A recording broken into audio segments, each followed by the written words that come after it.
சுலபமாக மஷ்ரூம் எப்படி க்ளீன் பண்ணுறது அப்படிங்கிறத இப்போ நம்ம பார்க்க போகிறோம். இப்போது இதோடைய மேல் பகுதி நம்ம விரல் நகத்திலேயே நம்ம எடுத்துடலாம். இந்த மாதிரி எடுத்துக்கணும்.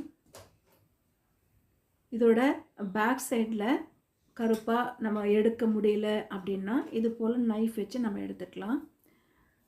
அதுக்கு மேலே குச்சி மாதிரி இருக்குல்ல, அதுக்கு மேலே க்ளீன் பண்ணுறது இது போல் நைஃப் வச்சு நம்ம க்ளீன் பண்ணிக்கலாம், கட் பண்ணிக்கலாம். பெரிய சைஸாக இருந்துச்சுன்னா 4 பீஸை நம்ம போடலாம்.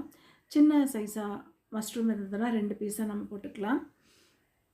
இந்த மாதிரி போட்டு எடுத்துக்கலாம். இது போல் நம்ம கட் பண்ணி க்ளீன் பண்ணி வச்சிட்டோன்னா மஷ்ரூம் கிரேவி பண்ணலாம், மஷ்ரூம் சுக்கா பண்ணலாம், மஷ்ரூம் 65 பண்ணலாம். நம்ம இஷ்டம், நம்ம எப்படி வேணாலும் பண்ணிக்கலாம். சிக்கனெல்லாம் எப்படி நம்ம வாஷ் பண்ணுவோம் அந்த மாதிரி தான். சால்ட்டு சேர்த்துக்கிறோம், மஞ்சள் தூள் சேர்த்துக்கிறோம். சேர்த்துட்டு நல்லா மிக்ஸ் பண்ணிவிட்டு அதுக்கப்புறமா தண்ணி ஊற்றி நல்லா அலசி தனியாக எடுத்து வச்சுக்கணும். இதுக்கப்புறமா நமக்கு என்ன டிஷ்ஷு நம்ம செய்யணுமோ அதை நம்ம செஞ்சுக்கலாம். அவ்வளவுதான். ஈஸியாக நம்ம மஷ்ரூமை க்ளீன் பண்ணிட்டோம்.